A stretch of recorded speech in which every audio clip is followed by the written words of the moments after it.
Bapak Ibu Saudara yang dikasihi Tuhan, ibadah adalah respon kasih, bukan paksaan. Allah menginginkan umat Tuhan beribadah dengan sukarela dan dengan penuh kasih, bukan karena keterpaksaan. Dalam Yosua 24 ayat 15, tetapi jika kamu anggap tidak baik untuk beribadah kepada Tuhan, pilihlah pada hari ini kepada siapa kamu harus beribadah. Tetapi aku, firman Allah berkata, aku dan seisi rumahku, kami akan beribadah kepada Tuhan. Ayat ini menunjukkan bahwa ibadah adalah sebuah pilihan yang harus diambil dengan kesadaran dan komitmen pribadi. Dalam Matius pasal 22 ayat 37, kasihilah Tuhan Allahmu dengan segenap hatimu dan dengan segenap jiwamu dan dengan segenap akal budimu. Itulah ibadah yang sejati, yang lahir dari kasih kepada Tuhan, bukan keterpaksaan. Berikut disiplin.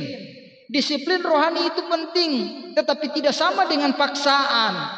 Meskipun ibadah seharusnya dilakukan dengan kerelaan hati, Alkitab juga mengajarkan pentingnya ada suatu disiplin, kedisiplinan. 1 Timotius 4 ayat 7-8, latihlah dirimu beribadah. Latihan badani terbatas gunanya, tetapi ibadah itu berguna dalam segala hal, karena mengandung janji baik untuk hidup ini maupun untuk hidup yang akan datang.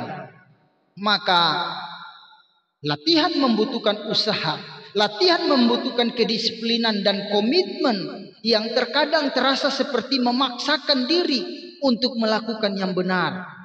Tapi hari ini kita melihat firman Allah berkata, Ibrani 10 ayat 25, janganlah kita menjauhkan diri dari pertemuan-pertemuan ibadah kita seperti yang dibiasakan dilakukan beberapa orang, tetapi marilah kita saling menasihati, kita semakin giat dan kita giat terus melakukannya menjelang hari Tuhan yang mendekat.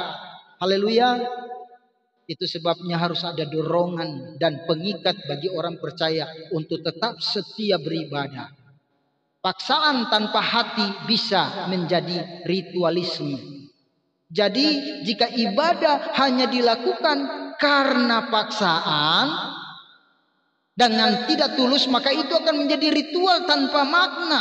Yesaya pasal 29 ayat 13, bangsa ini datang mendekat dengan mulutnya dan memuliakan aku dengan bibirnya, padahal hatinya jauh daripadaku dan ibadahnya kepadaku hanyalah keperintah manusia yang dihafalkan. Tuhan tidak menghendaki ibadah yang hanya formalitas tanpa hati yang benar. Maka Mika pasal 6 ayat 6 dikatakan sampai ayat yang ke-8, Tuhan lebih menghendaki keadilan, kasih dan rendah hati daripada sekedar ritual keagamaan. Maka ibadah memang perlu. Ibadah perlu dilatih.